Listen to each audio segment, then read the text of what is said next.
예, 안녕하십니까. 오늘은 이제 무술범법을 마무리 짓고자 합니다. 그래서 일본의 메이치 유신의 성공과 중국의, 그러니까 청나라 무술범법의 실패한 원인, 이 이야기를 하고 마무리를 짓고요. 이제 다음에 다른 이야기도 찾아오겠습니다. 자, 그러면 이제 오늘 이야기하기 전에요. 제가 중국 역사학자도 또 아니고 전문가가 아니기 때문에 뭐 전문 서적이나 뭐 무술 범법에 대한 그런 전문적인 지식이 없어요. 그래서 제가 조금 여러 번 그 무술 범법에 대해서 그 유튜브도 좀 동영상을 올려드리긴 했는데 거의 이게 조금 횡설수설한 게 많더라고요. 그리고 조금 틀린 부분도 많고요. 지금도 아마 틀린 부분이 많을 거예요. 지금 하는 것도. 그러니까 그걸 생각을 하시고, 그리고 제 판단에 제 관점으로 많이 얘기하는 경우도 많아요. 그래서 음, 역사적인 사실과 또 중국에서 생각하는 관점, 뭐 역사학자들이 생각하는 관점 틀릴 수가 있어요. 제가 이렇게 설명해 드리는 거는, 그러니까 어, 간단하게 말씀드리면 많이 틀리다. 그리고 오류가 많다. 그리고 그냥 내 관점으로 얘기하는 거니까 다 믿으시면 안 된다. 반반 그냥 믿으시면 될 것 같아요. 반은 믿고 반은 그러니까 반신반의 하시고 그냥 재미로 들어주시기 바랍니다. 좀 그래서 좀 더 전문적으로 아시고 싶거나 뭐 그런 거 필요하신 분들은 그냥 제 거는 재미로 듣고 다른데 뭐서 좀 자세하게 내용을 아시면 좋을 것 같아요. 그리고 뭐 중국어를 조금 해석하시고 좀 아시는 분은 그 바이두나 그 중국어 사이트 같은 데 가시면 더 좋은 내용들이 많을 거라고 생각이 들거든요. 그래서 그렇게 하셨으면 좋겠어요. 오늘은 그냥 제가 준비한 내용을 하고 이제 이 무술범법은 마무리를 짓겠습니다. 처음은 이제 무술범법이 왜 실패했는가를 먼저 설명을 드리면요. 간단하게 그냥 설명을 드릴게요. 첫 번째는 범법의 사상 준비가 불충분했다. 범법 이론을 중국인들이 완벽하게 수용하기는 힘들었어요. 그래서 지도 역할과 설득력도 결핍이 있었고요. 그 다음에 범법의 이해가 부족하다 보니 사상, 실행함에 있기에 당연히 난해했고요. 그 다음에 사상 기초가 부실, 그 다음에 범법 영조자, 그러니까 지도자들이죠. 범법의 여러 다양성의 인식이 부족했다는 거죠. 그러니까 변수도 생각을 했어야 했고, 뭐 이래 여러 가지 뭘 생각했어야 하는데, 그걸 생각을 못한 거예요. 그 다음에 그 뭐 강의, 양계초 이런 유신파 사람들은 음, 범법 이론을 화하는데 노력은 했지만 당시 중국인들이 이해하고 수용하기가 너무 난해해서, 그러니까 완벽하게 이해를 못한 거죠. 그러니까 완전히 받아들일 수가 없는 상황이 되었고, 그러니까 이제 지도 역할도 모자라고 설득력도 못했으니까 이런 결과가 나온 거죠. 그 다음에 두 번째는 너무 성급하게 일처리를 했는데다가 목적 달성에만 급급 치중을 한 거죠. 그러니까 개혁 방식은 급진, 과격 그렇게 한 거예요. 그러니까 뭐 개혁을 하려면 좀 장기적으로 보고 좀 천천히 변화를 시켜야 하는데 그걸 못하고 그냥 성격이 급한 게 그냥 급진하고 막 그냥 힘으로 막 과격하게 하려고 하니까 그게 안 된 거죠. 그리고 다수의 단결함이 먼저였는데, 그러니까 먼저 이제 좀 단결을 시킨 다음에 수용을 한 다음에 일 처리를 했어야 하는데 그걸 못한 거예요. 그리고 봉건 세력도 와해를 시키지 못했고요. 그런데다가 또 자기 고집만 피운 거예요. 그래서 그것으로 인해서 고립이 되면서 현실 실행에 벗어나 버립니다. 그리고 그냥 앞서려고만 하니까 모순이 극화가 되는 거예요. 그래서 이제 이론가들이 얘기하기를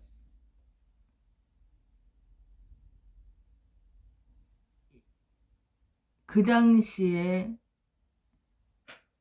이론가들이 너무 많았거나 반제 반봉건을 철저하게 실행하지 못했다거나 제국주의들 입장에서, 그러니까 서양이죠, 아니면 일본, 중국을 자본주의 사회에서 발전함을 원치 않았거나 등으로 인해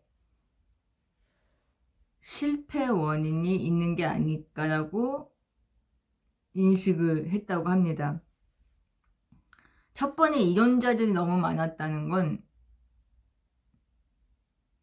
글쎄요, 제 생각으로는 범법에 이론화하는 사람들이 많았다는 거죠. 제 생각엔 그렇습니다. 그리고 반제 반봉건이라는 거는 제국주의 열강을 반대하고, 그러니까 서양 열강을 반대하고 봉건 제도도 반대한다라는 의미입니다. 자, 이제 백일 유신, 그러니까 다시 말하면 무술 범법 전야의 사상계는 범법파, 유신파들이죠. 독점한 게 소수였어요. 그러니까 얼마 안 된다는 거죠. 그리고 조금 비교적 많았던 수구파, 그러니까 보수파를 얘기하는 겁니다. 뭐 자이테오 측을 얘기하는 겁니다. 그 다음에 더 많은 소속은 중립파였다는 거죠. 그러니까 어디도 속해 있지 않는 사람들을 얘기합니다. 근데 당시 중국 민족 자본가들은 범법에 소극적이었습니다. 그들은 감히 항쟁할 정도로 독립성이나 용기가 부족했다는 겁니다. 자기들 대표하는 유신파들인데도 이렇게 온 힘으로 지지와 보호를 해줘야 하는데 그걸 안 했대요. 다시 말하면 자기들 신변에 위험을 느껴서 그런 거죠. 그런 뭐 위험성까지 생각하고 뭐 용기가 있었다면 모험을 했겠죠. 하지만 그런 게 없었다는 거죠. 자, 온건파, 맞는지는 모르겠어요. 제 판단은 그래요. 온건파, 그러니까 양모파에 속하는 장지조, 이홍장 등이 그 당시에 유력한 세력이었습니다. 근데 그들한테 협력과 합작을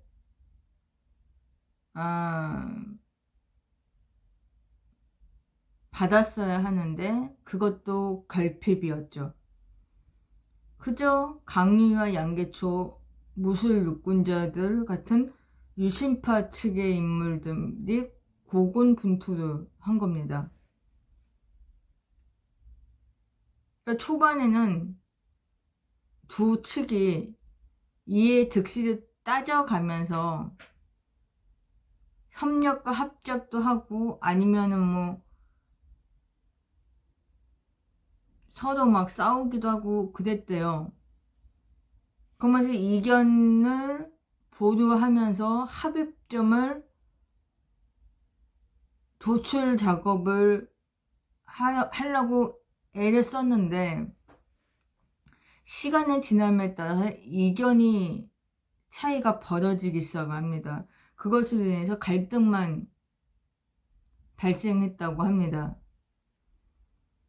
나중에는 강유이가 무슨 이유인지는 모르지만 일본의 지지를 받게 됩니다. 그래서 이제 그때부터 조금 아나무인격이 아니었나 라고 생각이 들어요. 다시 말하면 아나무인격이라고 해서 뭐 그냥 이렇게 얼굴 깔아가지고 뭐 다 무시했다는 건 아닌데 아무튼 그래서 이제 거의 자기 고집으로 많이 나갔다고 해요. 그러니까 본인들의 그 주장만 내세우는 경우가 많았다고 합니다. 또 그런데다가 자의, 암살, 도모 사건까지 발각이 되고 그것으로 인해서 설상가상으로 실패가 된 걸로 생각이 듭니다. 그 다음에 일본 메이치 유신의 성공에 대해서 아주 간단하게 설명을 드릴게요. 이거는 제가 일본 역사를 잘 몰라서 메이치 유신 전 유신파는 봉건 통치가 빈약한 지역에서 장기적인 침투와 사상 계몽을 진행했기에 성공을 한 거라고 생각을 합니다. 그러니까 마쿠 시기 말기였는데 이 당시에 농민, 시민, 그 다음에 신흥 지주 자산 계급, 그 다음에 고리제 주, 그 다음에 하급 무사 등 다양한 이익 집단들에서 출발했다고 합니다. 자, 보세요. 여기서 보면은 중국 청나라랑 일본 마쿠랑은 틀리죠. 시대가 말기는 똑같아요. 근데 계급이 틀립니다. 청나라 말기 그 어디지? 무술범법은 강유의 양계초 이런 사람들은 거의 사대부들이에요. 그러니까 좀 그래도 관료에 있는 사람들이죠. 그러니까 봉건 제조에 속해 있는 사람들이고요. 하지만 이 일본 마쿠 말기 이 사람들은 보면은 다 농민, 시민, 뭐 신흥 지주 자산 계급 고리제주 하급 무사 다 봉건제 관료에 속해 있는 사람들이 아니고 그냥 일반 평민들에 가까운 사람들이죠. 그리고 신흥 지주 자산 계급이라고 해서